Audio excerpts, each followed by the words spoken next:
My guest to my left she is an author of Hair and Quick Guide to Developing a Healthy Natural Hair Care Regimen. Her name is Lola Ferrara. Ferrara.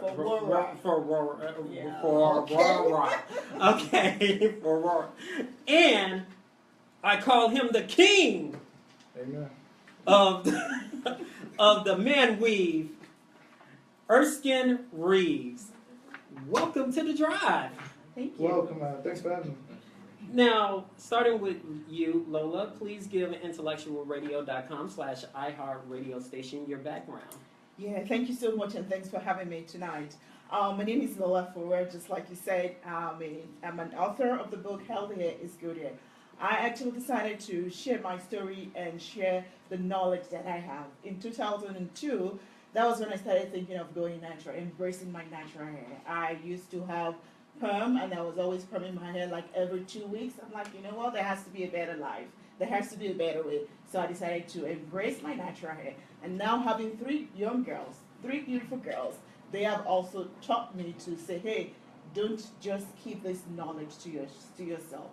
Share the knowledge with younger girls coming up and also their mothers. And that's why I am on this journey to put back natural into black beauty.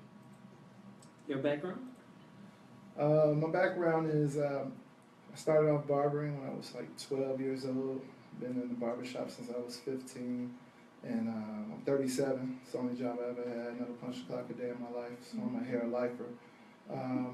I got into the man weave just really by happenstance. Just really saw the ideal of doing it, learned how to do it, and I just ran with it. I felt it really would fit my skill set because I'm a barber and I'm a stylist as well.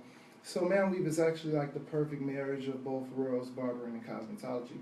My background is, like I said, I'm a barber. I started off as a barber. When I decided to do this thing as a career, I learned how to do cosmetology.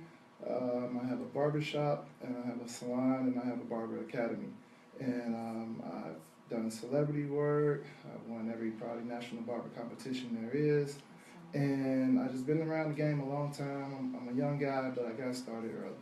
Good job. So you said celebrity. So which celebrity has the man weave? You open yourself up to that one. I want to know now. I think I'm going to plead the fifth. Exactly. Good for you. Please describe to our listening audience, what is man weave? Man weave is like the popular hashtag. I prefer men's custom hair units.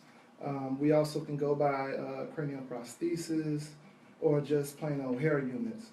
Man weave kind of got the popular, like I said, hashtag on IG, Facebook. So that's kind of got the popularity out there. But basically, it's a custom hair unit that's built directly on the scalp for a particular client based on their trouble area. Okay, you open yourself up again.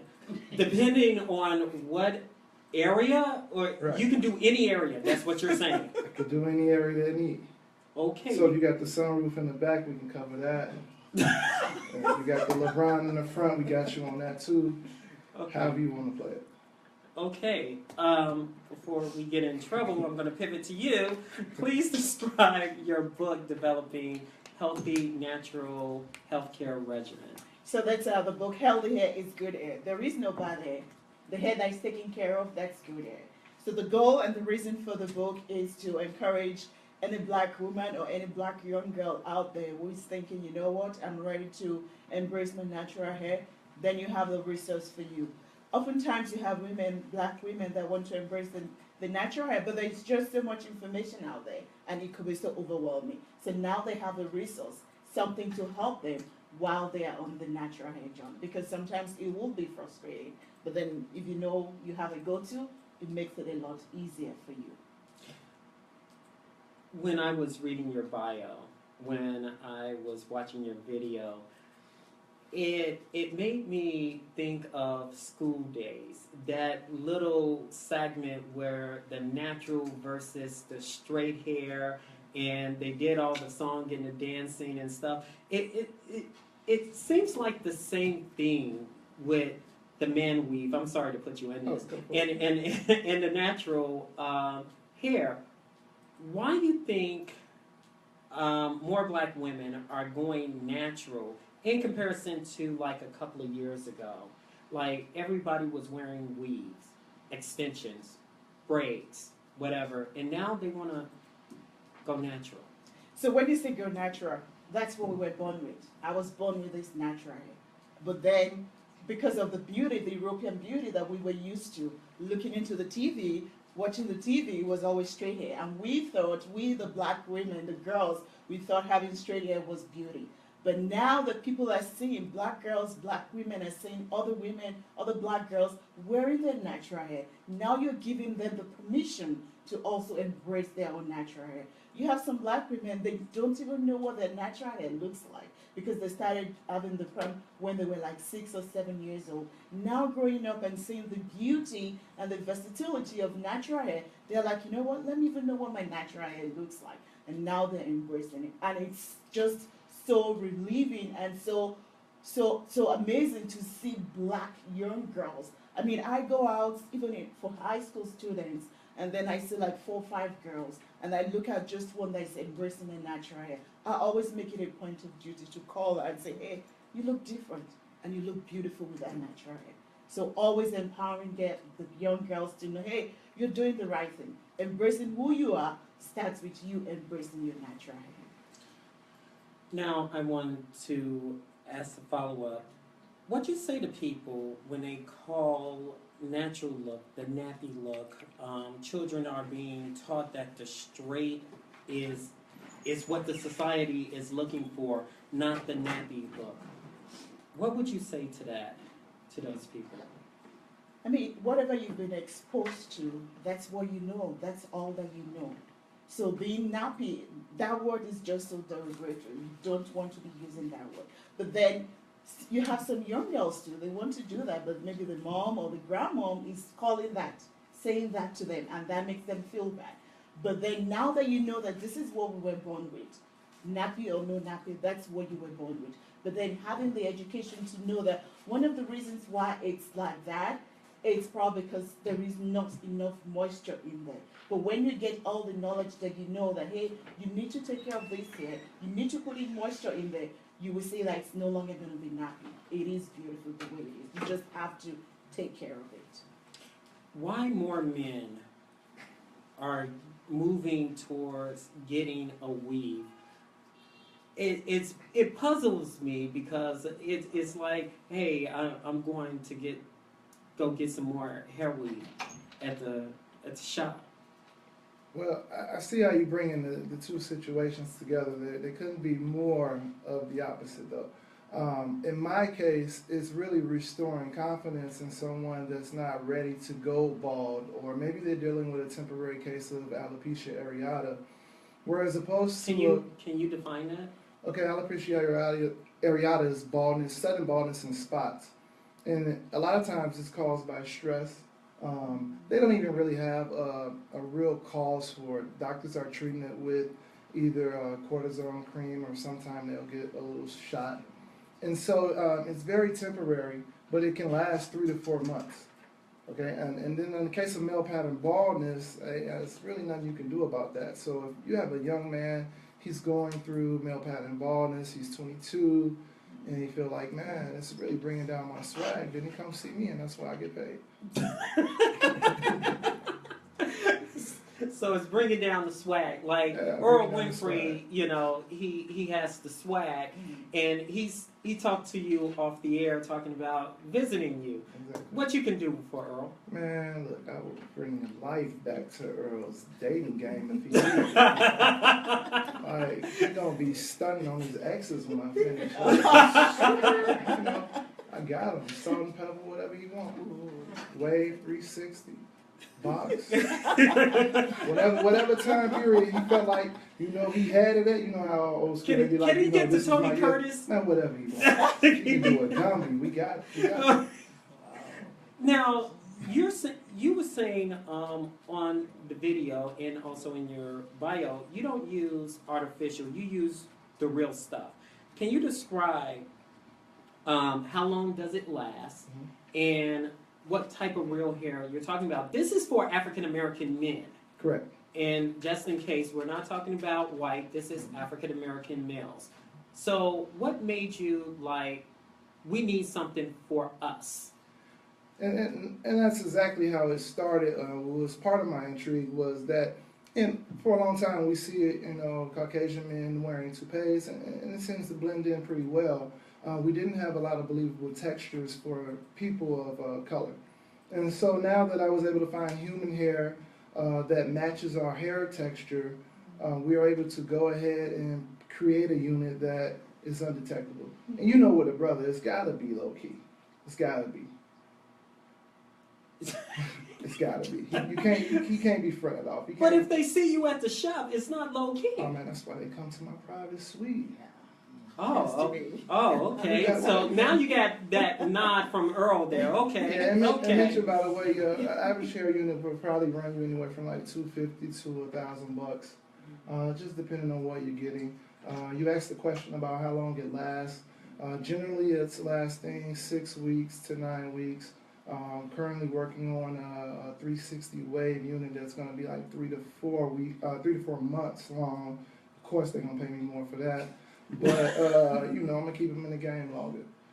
So what if somebody wants the Tony Curtis or the Gumby or something that you mentioned? But You had a person on the Real Talk Show, and he had a box. Yes, sir. And his hair was low, and he had almost like a George Jefferson. And you put life in it, and you put a box on his head. So yeah, you saw that. Huh? I saw that. So, well, of course, I have to prepare for the interview. Right. My question is, you said, okay, don't immediately take a shower with it. Right. But why is that? I was a little bit offbeat joke. I said you should be cool as long as you don't go swimming on the first date. You don't want to be detected like that. You don't want to be diving in there and your fro fall off. So you can take a shower. You don't want to immerse it in water. Is basically my point. You got to remember, even though you bought it, it's yours. Moisture could be the enemy to a lot of things. And so, with that being said, they can do everything else. They can work out. They can play ball. All of that. They just gotta come back to me weekly or every other week for maintenance, and all is well.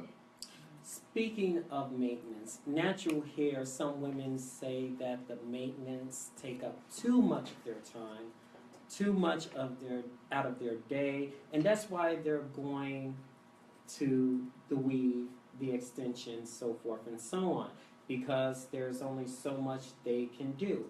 You're saying it's not all about that.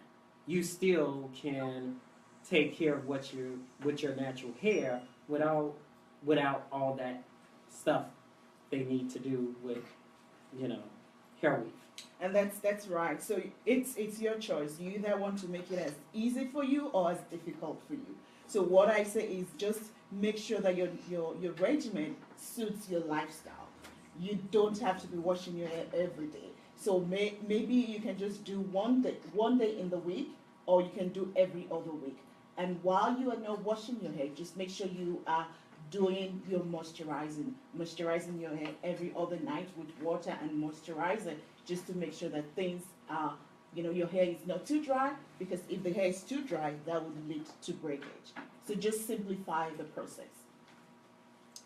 Now, the timing and the maintenance of it, you said it doesn't take that much time.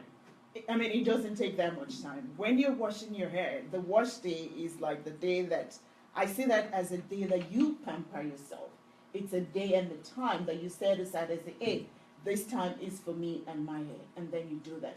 But during the course of the week, after you're done with the washing, all you need to do is just to spray every other night, and then you're good to go. And then the style.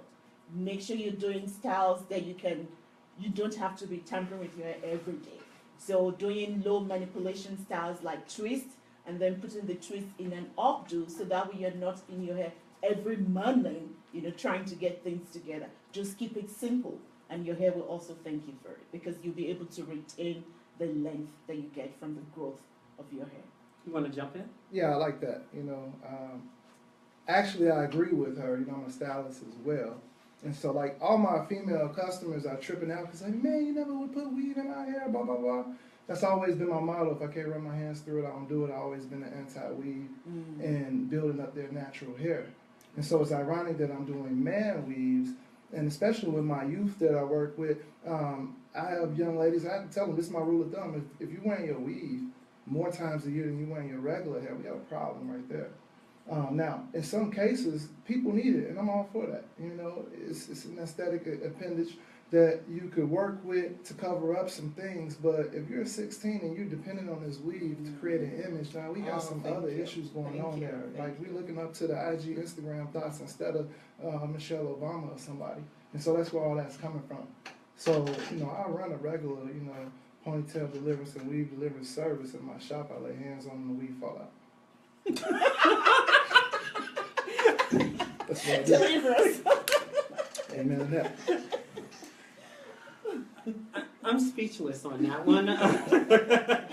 Now, when you was on The Real Talk, how did that come about? Basically, from my knowledge, it was a meeting going on in their production room. They had flirted with the topic of man weave on other shows. And one of the producers said, hey, if you guys want to bring somebody in, I got the perfect guy for you. And it just so happened to be somebody that was familiar with my work on Instagram. And I had worked with them on the Judge Mathis show before. And so it just kind of happened, and the avenue opened, and 2 weeks later, we're on the show doing our thing. And it's funny you said